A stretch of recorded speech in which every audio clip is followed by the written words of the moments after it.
You're watching Badass Lady Folk. I'm your host, Christine Stoddard. In this episode, I'm thrilled to introduce Queerly Femmetastic.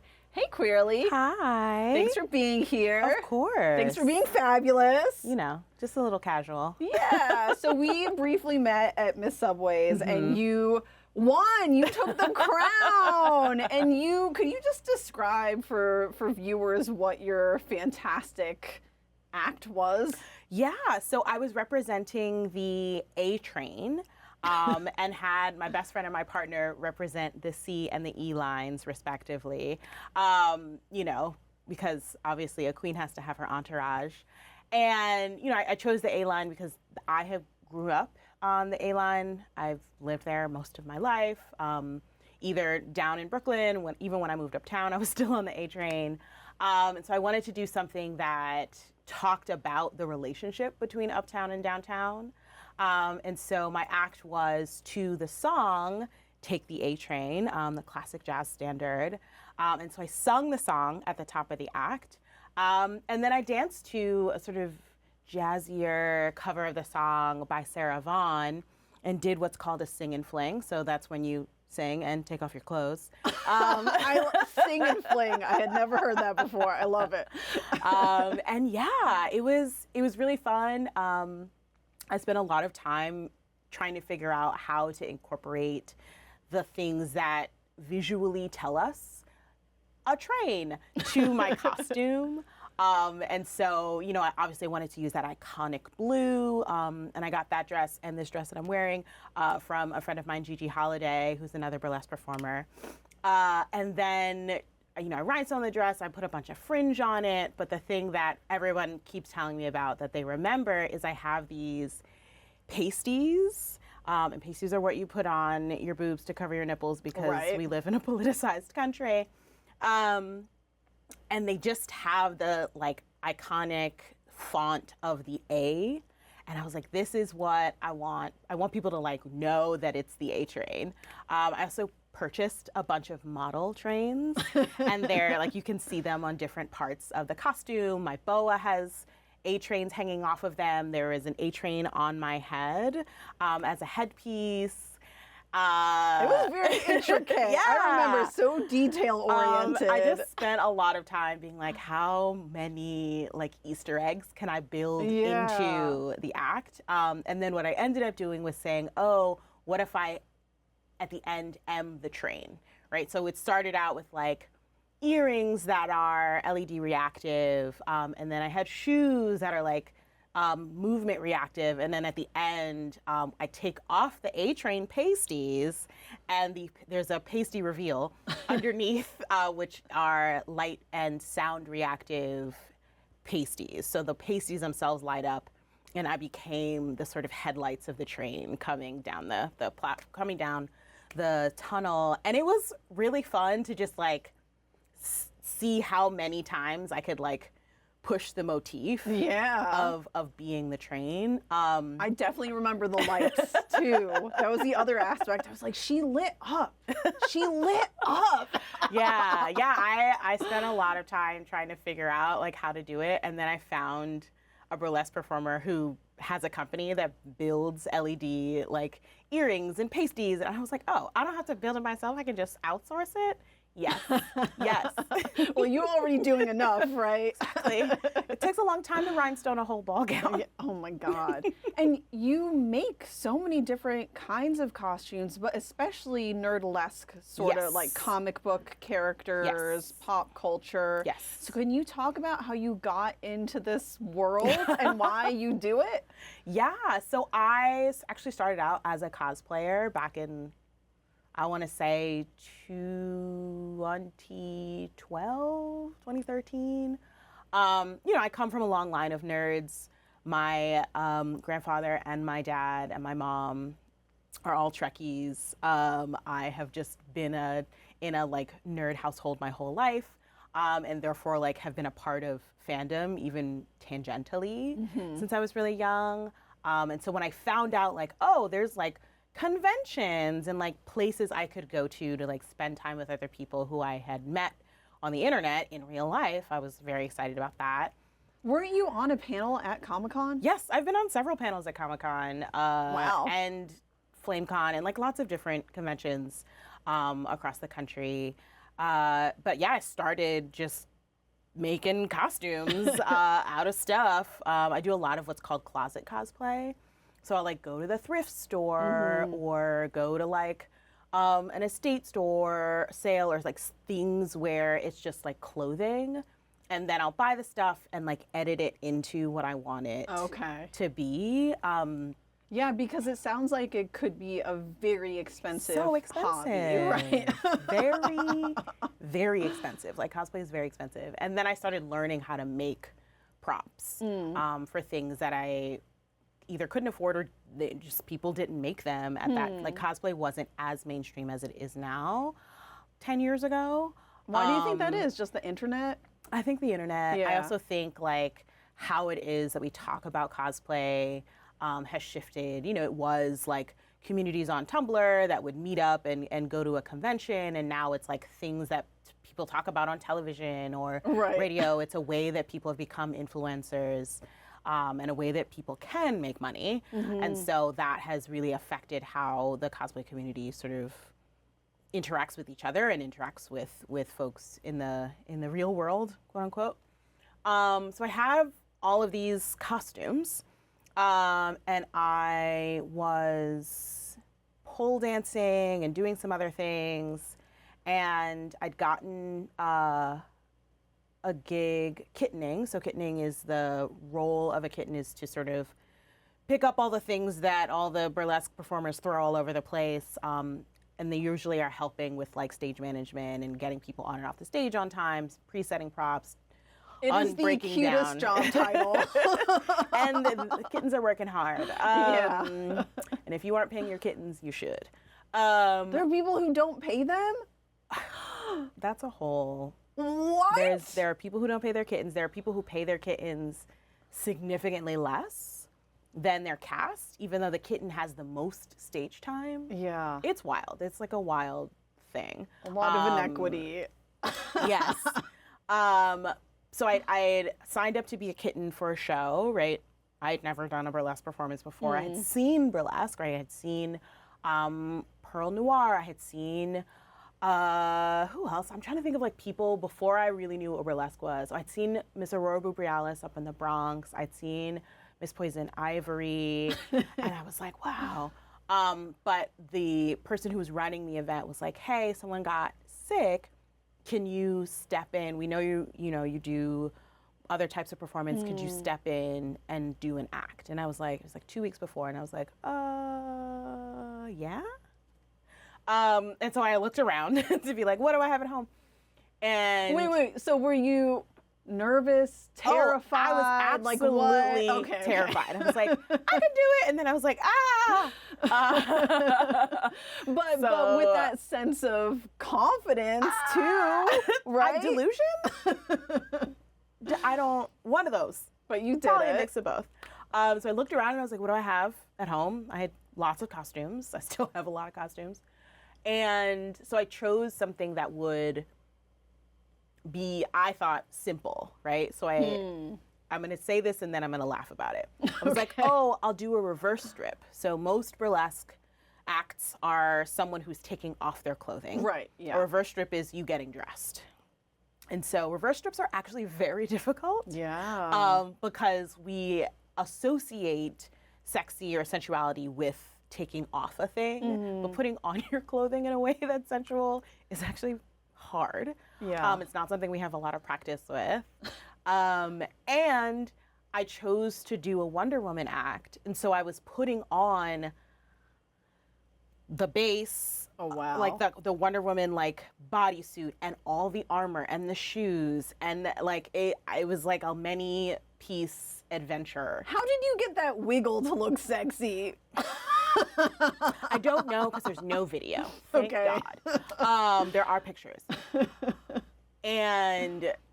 But I was like, yeah, this is a good idea because the costume wasn't built to be taken off. It was built to be put on and to be sturdy, right? Because I built it to walk around convention floors all day long. So it was like pins and Velcro. and like all kinds of things. And so I like practiced putting on this costume, and I did the act, and I actually made it through all the pieces, all the armor. The only thing I didn't put on was my shoes. And I feel pretty good about that. Like now I'm like, oh, I'm trying to imagine myself trying to put on 6-inch heels on stage. Wait, so you didn't put them on because the song ended? Yeah, the song ended, so you ran and out I of was time. like, all right, that's enough. Okay, got it. It's like, oh no. But like that night I met Stella Nova and like a bunch of other performers, and I was like, and watched them like do burlesque in a way that I was really excited about. How specifically? I think it was specifically the idea that people were doing burlesque that said something, right? So like my act was about like a Black woman waking up in the morning and being tired, but having to suit up and go be Wonder Woman anyway, right? Like that was the act.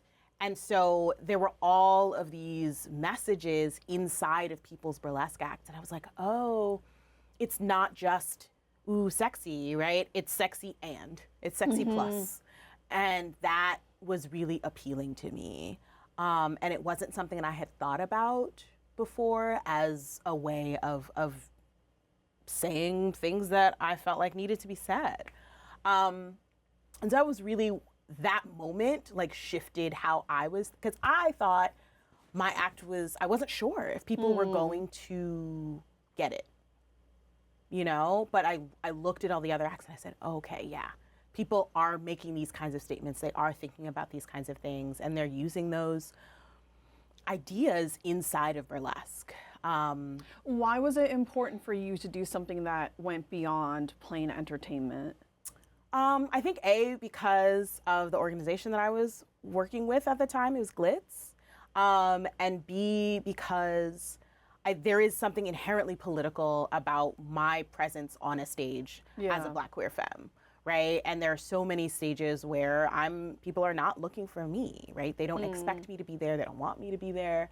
And so it was important to me to see that lots of other folks are also saying my presence here is political and you're gonna have to reckon with me and the way I think about the world and why I do what I do while I am entertaining you. And that felt really important and still feels really important to like my entire concept of what it means to be an entertainer. So do you find yourself, I feel silly asking the question, but I want to hear it. Yeah. Do you find yourself frustrated and right in a lot of spaces where even ones that proclaim to be progressive, proclaim to be liberal, proclaim to be open-minded and accepting, still might not actually want you there? Yeah, I'm the first Black several of my titles. And so, you know, I think it's inherent, like I said, like my presence in the space is inherently political, right? And so I think that it's important to remind folks that, yes, you know, I think it's funny to quote Martin Luther King, but I'm gonna do it. Like, there is danger, the danger in our current movement and in the movement for the last, 75 years has been the white liberal who feels like, well, I have learned it all, I've done it all, I know better. And they stop learning, they stop listening, right? And I'm like, no, you don't know better. You know better than you did, but you know, thinking about inclusion, thinking about equity, thinking about access is not a place that you arrive. It is a pathway that you continue on, right? So in my like daytime life, I do diversity, equity, and inclusion work, and this is a conversation What a fun time for that. The reason that I am a full-time burlesque performer is because I was fired from my last full-time DEI role 2 years ago. This is not new, right? We're just seeing it on a national platform. But what it is that has been happening inside of this industry is after 2020, when folks had to reckon, right? There was no hiding from it, right? So people did a lot of this performative, like, we're listening and learning, black squares and this and that and the third and the other thing. But, you know, I did a very unscientific poll where I just asked black performers across the country. On social media? On social media, via email, right? Because I talked to a lot of different people in a lot of different places. And I said, do you have a booking in February for Black History Month? Like specifically for Black History Month show. Do you have a booking in February for any show? Are you not booked at all in February in your city or being asked to travel someplace else? Or are you a person who was like, I don't see this happening in my city. I'm going to produce a show myself. And so many performers, so many black performers across the country are saying, I was not contacted for any Black History Month shows, so I just took the booking that was offered to me, which was a Valentine's Day show or something else, right? Or I had a Valentine's Day show that I asked, can this be a Black History Month show? And somebody said no. Or I had a Black History Month show booked and the venue canceled it and put something else that has nothing to do with Black History Month in its place and is now doing no Black History Month programming. Right? So this is not, I was like, am I making this up? Is it in my head? No. Like, I'm talking about hundreds of performers around the country are confirming that this is not new, but it's gotten egregious this year, right? So yes, the federal government is like, we're not celebrating Black History Month, but also now that there is not a push for that to happen, regular people are like, well, if they're not doing it, I don't have to do it either. Right? So do you just constantly find yourself in this position of deciding, am I going to educate someone? Yes. Am I going to, well, because some people, you know, and this is why sometimes I get a little shy about asking these questions. Some people say like, well, I'm tired. I don't want to educate anymore. I want to use my energy for other things. It's my way to have some form of self-care, right? To not constantly get on this platform and teach a lesson. But how do you, as a performer, as somebody who is in public spaces quite often, how do you find ways to educate while still respecting your own need for self-care? Right. It's about discernment, right? So like, I think it's important for me to talk about things that I feel important on platforms where people have to engage, right? So I could spend a lot of time yelling in my Instagram stories, and sometimes I do because I'm annoyed about it. But often it's when I am on stage at receiving a golden pasty at the New York Burlesque Festival, right? Like places where there's a captive audience and people have to listen. That's where I'm like, all right, I'm saving my energy for that, because it means that if I say that thing after I get off the stage, there are going to be very specific kinds of conversations happening, and I need to have energy for that, you know? And it also means deciding when I'm like, you know what? I'm not going to have this conversation right now, but that's a performer or producer or venue that I don't want to work with anymore, right? If that's how you feel, okay, but I'm not going to help you make money. Because money is power. Listen, right? in this country, people understand two languages, money and violence, right? And like, we're not at the violence stage yet, but we are at the money stage, right? And I'm like, you know what? If that is how you feel, now I know, right? Because people really say wild things backstage. And I will make sure that I am not going to engage with you anymore. And I'm going to tell other Black performers, hey, this person is not safe. This venue is not safe. You may actively experience harm here. Be careful, right? And they get to make their own decision as to how it is they engage with that person or that venue. So what do you want people to take away from your performances, and what sort of statements do you want to make? What sort of joy and humor do you want to bring? was talking about this with Pearl Noir, actually. I built a project called We've Been Here with the help of Pepa Tiang, which is a really amazing organization that grants funds and space and mentorship and lots of other things to emerging artists. And the project allowed me to bring on Pearl Noir as a mentor for myself and other burlesque performers. And we took the first burlesque performance that we ever did, so that Wonder Woman act I was just telling you about, and built a brand new performance that more accurately represents the artists that we are now with the help of Pearl. And so something that I said was, well, I want my audience to, and she was like, hold on, you can't make your audience feel anything. You can't make them do anything, right? You can't control their experience, right? What you can do is offer things.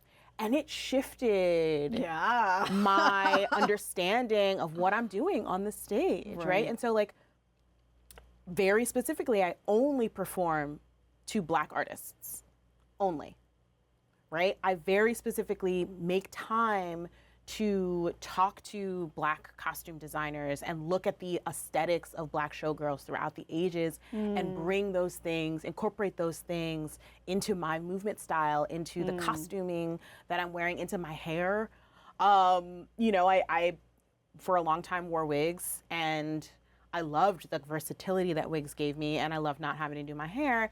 And then someone said to me, you know, I like didn't wear a wig once after the pandemic. My hair has gotten very long, and it's a hassle to put it up under a wig. And so I took my wig off in the middle of performance because it was coming off, and I was like, ugh, whatever. And someone was like, it was so powerful to see you say no to one aesthetic and embrace like the hair that grows out of your head. And I was like, oh. And that was something that was improvised. Right. It was literally because I was like, ugh, if I don't take this wig off, it's gonna come off in a time that I don't want it to. So let me make it look like it's on purpose. Right. And it is now a thing that I incorporate into this act, right? And it like really shifted how I thought about what I do when I do it and how I use my physical body to make a statement, right, on stage, right? And so it doesn't matter if I am intentionally being political, right? I very rarely build an act to intentionally be political. Martin Luther King Day act. No, I'm not doing that. That is not, I just do so much of that. Right. In, you know, I'm just like, ugh, right? But my Black body on the stage with my natural hair, with this face, is inherently making a statement that says, I belong here, right? I was invited here. You paid your almighty American dollars to see me, right? And sometimes people get weird. I've been in so many venues where like I come out and people who were very attentive to performers before or after me are suddenly like, and trying not to care, right? And I get to make a choice there. Yeah. Right? I'm like, I can pay attention to, especially in New York City, we have a lot of floor shows. So a floor show is, there's no stage, I'm out amongst the people. Yeah. And I get to make a choice. I'm like, do I focus my energy on the person who's not paying attention to me? Or do I go have fun with the people who are excited about me? And, you know, depending on my energy levels, I make that choice, right? So what makes a good audience member at a burlesque show? Ooh, okay. First of all, money. Okay. Tip the performers, tip the host, tip the kitten, tip the bar staff, tip the bar back, tip the security guard, tip everybody, okay? Because everybody's working really hard to bring you an experience, right? Like a burlesque show is not just like a show, right? It's a whole experience. It's an environment, right? So tip everybody. That is the first thing that makes a good performer. The second thing is pay attention, right? Like if you're going to come and be on your phone, like I don't record the performance, right? Like put it on your Instagram, tag, you know, if you know the performers, Instagram, tag them, right? If you don't, ask them later, right? Send the footage to them. We love seeing ourselves. We're all just like sparkly Tinkerbells. If you don't tell us we're doing a good job, we'll just fade away and die. And also, like, tell us in the moment that you are having a good time, right? Hoot and holler if that's what your spirit, like, draws you to. And if you're just so mesmerized that you can't make a sound, like, just be there and, like, be in it and just absorb it with your eyeballs, you know? But, like, that show you're seeing is never going to happen again. Yeah. Right? That's the thing about live entertainment, right? Even the most choreographed burlesque performance is going to have variations over time, right? The corset didn't come off on the beat, or the glove like whipped somebody in the face or whatever, right? It's always different, and that's what makes it exciting. So you're getting a show that will never happen again. So be there and be excited about it. And what makes a bad audience member? Please don't just sit there and talk to your whomever, like talk to your friend. I went to a burlesque show in New Orleans. It was wild because it was a bunch of people from New York in the audience. And there was a couple sitting in front of us. So I'm sitting at a table full of performers, like some of the most awarded performers that I know. And we're sitting there and we're watching this couple. And this guy just like is talking through the whole performance.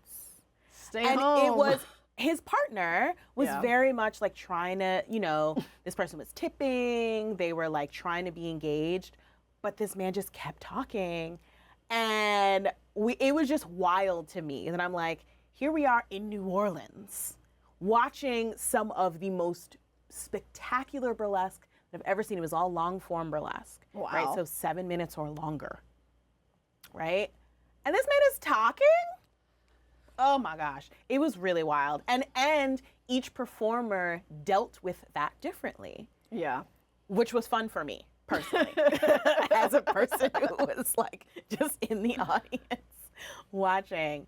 But yeah, just like be there. Yeah. Be there and be present and like show your appreciation for folks who, yes, you're looking at maybe a 5 to 7 minute act, but what you don't see is the years of movement training, the years of makeup training and hair training and like stretching backstage, and how long did that costume take for the person who made it, right? Maybe it was the performer, maybe they commissioned it, right? Rhinestoning is a marathon, not a sprint. Well, thank you so much for being present here, Queerly. I really appreciate it. You all have been watching Badass Lady Folk. I'm your host, Christine Stoddard. This episode's guest was Queerly Femmetastic. Watch next time.